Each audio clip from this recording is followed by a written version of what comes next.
Hello everyone, welcome back to my YouTube channel. आप सभी का मेरे यूट्यूब चैनल पे बहुत बहुत स्वागत है।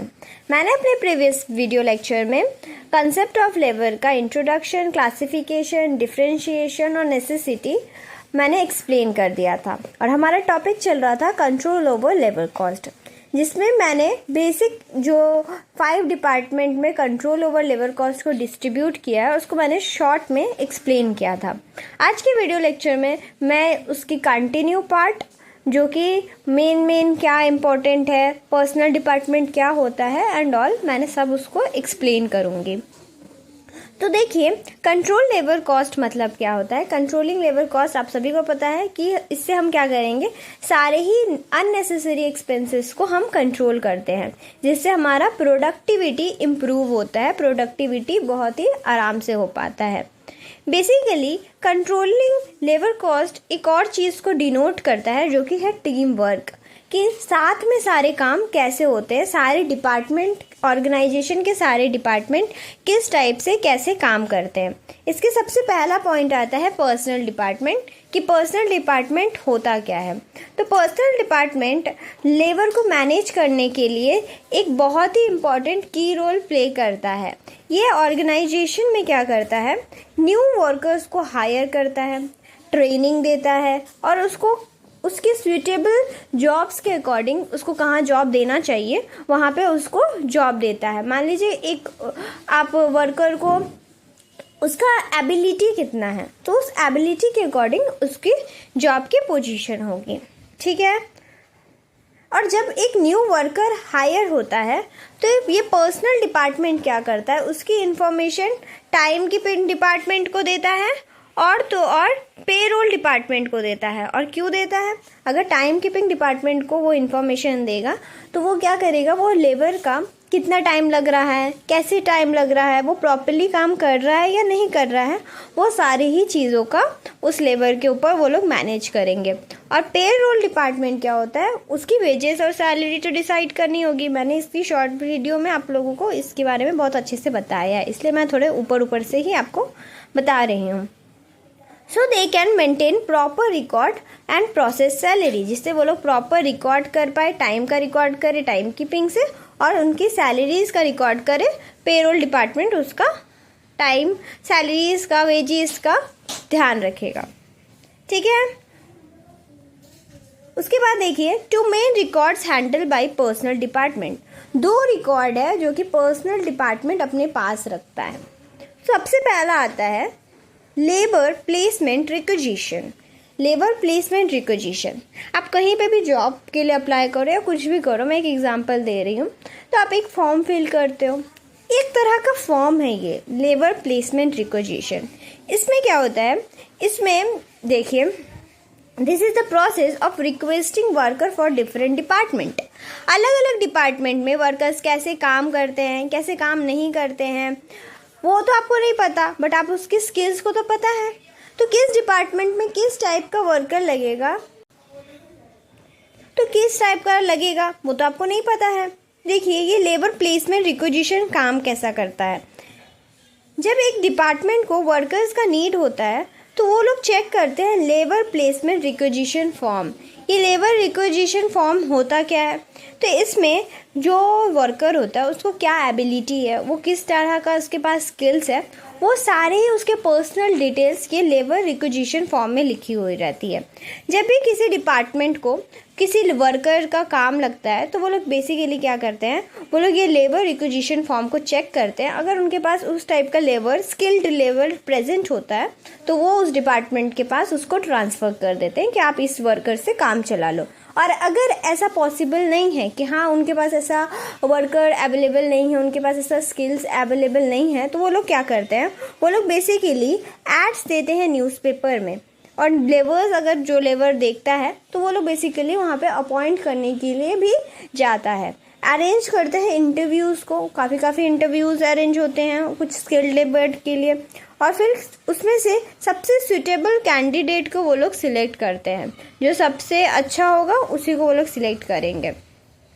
ये इंश्योर करता है कि right number of workers with proper skilled he hired हो जो कि आपका जॉब बहुत ही प्रॉपरली कंप्लीट कर पाए। यानी कि लेबर रिक्विजिशन फॉर्म एक फॉर्म है जिसमें हमें लेबर का स्किल्ड के बारे में पता चलता है। जब डिपार्टमेंट को काम लगता है तो वो वहाँ से लेबर ले जाता है। ठीक है, इसका एक बहुत ही सिंपल सा फॉर्मेट होता है, जैसे डिपार्टमेंट नाम लिखा होगा, लेबर का नेम लिखा है, कैटेगरी लिखा होगा, जॉब स्पेशलाइजेशन और रिमार्क, और लास्ट में उसकी सिग्नेचर की होती है अप्रूव करके। ठीक है, सेकेंड होता है employ history card. Employ history card क्या होता है? एम्प्लॉय हिस्ट्री कार्ड एक रिकॉर्ड होता है जिसमें एम्प्लॉय के बारे में जितनी भी उसकी पर्सनल डिटेल्स होती है वो सारी की सारी ही चीज़ें वहाँ पे लिखी हुई रहती है, और जॉब रिलेटेड जो इन्फॉर्मेशन है वो भी लिखा रहता है। देखो, it is a record card maintained for each employ containing complete personal and job related information. तो बेसिकली इसमें क्या लिखा हुआ रहता है? सारा इन्फॉर्मेशन लिखा हुआ रहता है। उसके बाद देखिए क्या है, ये को नेम, बर्थ, एड्रेस, ये वो जो है सब कुछ, उसके बारे में जितने पर्सनल डिटेल्स होते हैं वो सभी के सभी लिखी हुई रहती है। देखो इसका पर्पस क्या है, ऐसा क्यों बनाया कि हाँ ऐसा क्यों ही चाहिए, क्या ही काम होगा। तो देखो ये हेल्प करता है कंपनी को। कंपनी में तो बहुत सारे लोग काम करते हैं। अगर मान लो किसी वर्कर का पर्टिकुलर, किसी एक इंडिविजुअल वर्कर का आपको काम पड़ा, तो आप क्या करोगे? आप सारे के सारे वर्कर को बुला के आप एक एक करके तो नेम नहीं पूछोगे। अगर आप उसका नाम पता है तो आप डायरेक्टली रिकॉर्ड में अपने चेक कर पाओगे। ये हेल्प करता है कि लेबर छोड़ के क्यों चला जा रहा है। मान लो आपका एक बहुत स्किल्ड लेबर है, आप उसको बहुत लो कास्ट काम दे दिए, तो क्या वो वहाँ पे रहना चाहेगा? नहीं। तो वो क्या करेगा? वो अपना जॉब छोड़ देगा। तो हमें उस फॉर्म से ये भी पता चलता है कि उसका स्किल क्या है। आप उसको इससे हम क्या वर्किंग कंडीशंस को और सारे ही क्या क्या वर्कर्स को नीड है उसको भी हम इम्प्रूव करने में हेल्प कर सकते हैं। Aids in decision making regarding promotion, transfer and training. अगर कोई वर्कर अच्छा काम कर रहा है, उसमें वहाँ पे तो ग्रेड भी लिखा हुआ रहता है ना, अगर अच्छा काम कर रहा है तो उसको प्रमोशन देना है या नहीं देना, अगर कोई जगह ट्रांसफ़र करना है तो ट्रांसफ़र करना है या नहीं करना, उसको ट्रेनिंग की ज़रूरत है तो उसको ट्रेन करना है या नहीं करना, उस सब के बारे में भी उसी सारी चीज़ों से हमें पता चलता है। तो समरी देखो, ओवरऑल ये क्या कहता है कि जो पर्सनल डिपार्टमेंट है वो रिस्पॉन्सिबल है hire and placing right workers. अब सब कुछ पढ़ने के बाद आपको पता चल रहा है कि ये क्या है, ये हायर करता है और सही जगह पे सही वर्कर को देने का काम भी पर्सनल डिपार्टमेंट करता है। ये फुल रिकॉर्ड रखता है सारे एम्प्लॉयज़ का। आपने देखा कि लेबर प्लेसमेंट रिक्विजिशन में भी लेबर्स के बारे में सब कुछ लिखा था, हिस्ट्री कार्ड में भी लेबर्स के बारे में लिखा हुआ था। तो ये पूरा ही फुल डिटेल रखता है। Help reduce labour turnover and improve factory working condition. ये हेल्प करता है लेबर छोड़ के ना चला जाए। अगर आप उसको वर्किंग कंडीशन अच्छा नहीं दोगे तो ऑफकोर्स वो छोड़ के चला जाएगा। तो पर्सनल डिपार्टमेंट ये भी ध्यान रखता है कि किस लेबर को अगर प्रॉब्लम हो रही है या नहीं हो रही है, तो वो सारी भी चेक करता रहता है और प्रॉपरली सारे ही अच्छे कंडीशंस उसको प्रोवाइड करता है। फिर क्या करता है? Supporting other department by supplying them with the required force work. अगर अलग डिपार्टमेंट को भी हेल्प करता है, जहाँ लेबर की ज़रूरत होती है तो उसको ट्रांसफ़र करके। The engineering and work study department, next topic क्या होता है? Engineering and work study department. अब ये क्या होता है? Engineering and work study department basically एक डिपार्टमेंट है जो कि स्टडी करता है कि वर्कर्स किस तरीके से काम कर रहे हैं, सही काम कर रहे हैं, नहीं काम कर रहे हैं, तो वो सारे एनालाइज करने का काम ये engineering and work study department का होता है। ये देखो, ये इनका मेन की रोल ही होता है इम्प्रूविंग, कैसे अच्छा कर सके, एफिशिएंसी, पैसे कम लगाकर अपने प्रोडक्शन को ज़्यादा बनाना।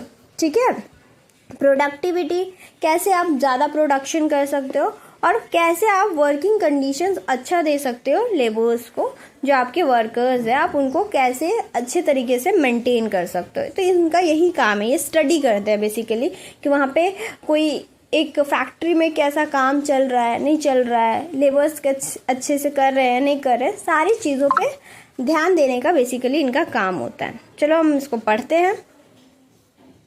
इसका मेन पर्पस क्या होता है? इनका मेन पर्पस होता है कंट्रोल करना वर्किंग कंडीशंस को और सारे मेथड्स को जो कि हमारा प्रोडक्शन को बढ़ा पाए। साइंटिफिक स्टडी और टेक्निकल एनालिसिस से, साइंटिफिक स्टडी इन लोगों का एक तरह का स्टडी है। बेसिकली जैसे हर एक एक चीज़ को पढ़ के ही आप समझ पाओगे, वैसे ये लोग कुछ मेथड्स अप्लाई करते हैं, साइंटिफिक मेथड्स अप्लाई करते हैं, जिससे सारी चीज़ें प्रॉपरली कंट्रोल हो पाए। और टेक्निकल एनालिसिस, कुछ एक न्यू मेथड ही डेवलप कर दिया कि हाँ ये मेथड से आप करो, कुछ न्यू मशीनरीज आप लेकर आके दे दिए, तो ये सारी चीज़ों को भी ये engineering and work study department ही ध्यान देता है। इनका फंक्शन क्या है, ये प्लान करते हैं और स्पेशलाइजेशन पे ध्यान देते हैं। ये प्लान करते हैं कि कैसे हमारा काम कितनी जल्दी प्रोडक्शन दे दे, कितने जल्दी सारा काम प्रॉपरली कंप्लीट हो जाए। It prepare detail plan and specialization for each job और process to ensure work is done as schedule. जैसे आपने प्लान किया वैसे ही वो काम हो गया। मतलब इनका काम क्या है, प्लानिंग करना। स्टडी करते हैं ना तो प्लान करेंगे of course. Supervision of production, ये लोग पहले से ही ध्यान देते हैं कि हमने जो प्रोडक्शन करना है वो प्रॉपरली हो रहा है या नहीं हो रहा है, ज़्यादा कॉस्ट तो नहीं लग रहा है, लेबर्स ठीक से काम कर रहे हैं या नहीं कर रहे हैं। तो इन सभी चीज़ों को भी ये सुपरवाइज करते हैं, ओवरसी करते हैं, यानी कि देखते हैं।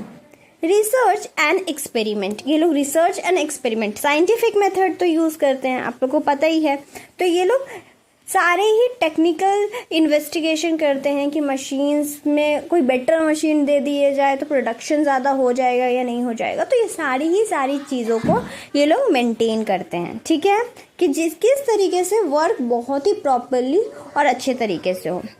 फिर देखो इंश्योरिंग सेफ्टी एज एफिशिएंसी, ये लोग हमेशा सेफ्टी का ध्यान देते हैं कि कोई वर्कर्स अच्छी वर्किंग कंडीशन में नहीं है, उसको प्रॉब्लम तो नहीं हो रहा।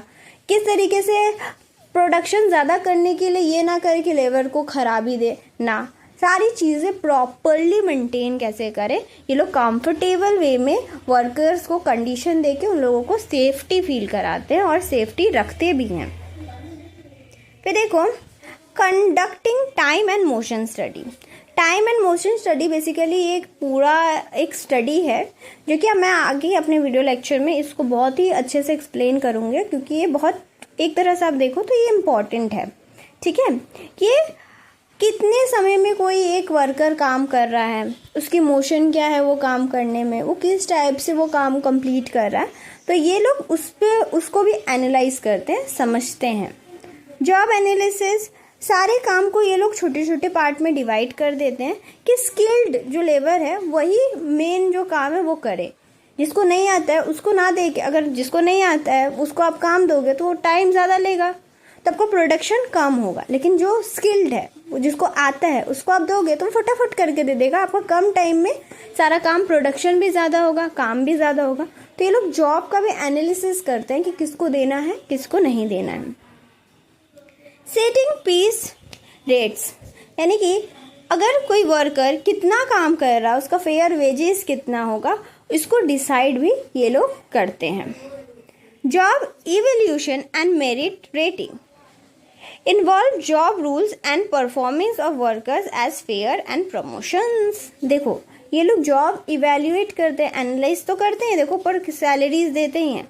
उसके बाद अगर मान लो कोई वर्कर बहुत अच्छा कर रहा है, मेरिट रेटिंग मतलब कि उसको रेट करना कि अगर बहुत अच्छा कर रहा है तो उसको प्रमोशन की नीड है। हर टाइम तो एक पोजीशन पर ऐसा ज़रूरी नहीं है, उसको प्रमोशन की नीड है, तो उसको प्रमोशन देना, उसको फेयर वेजेस देना, बोनस देना, कमीशन देना। अगर वो लोग का परफॉर्मेंस अच्छा है तो आपको तो ऑफकोर्स देना चाहिए। तो वो लोग भी ये सारी चीज़ें भी ध्यान देते हैं। उसके अलावा देखो in simple word work and study department करता क्या है, ये ऑर्गेनाइज करता है प्लान वर्क, जो भी है मैंने आपको बहुत अच्छे तरीके से समझाया अभी। इम्प्रूविंग वर्क मेथड, किस तरीके से कैसे काम करे कि अच्छा हो। Make sure workers are safe and efficient, कि वर्कर्स बहुत ही सेफ और एफिशिएंट, मतलब कम कॉस्ट पे सारे ही काम करके आपको दे रहे हैं। Decide fair wages and targets, fair wages हो, अपने टारगेट्स को वर्कर्स फुलफिल करते हों, और ये सारे यूज़ करते हैं ये लोग time study, motion study, job evaluation, merit rating and to increase productivity.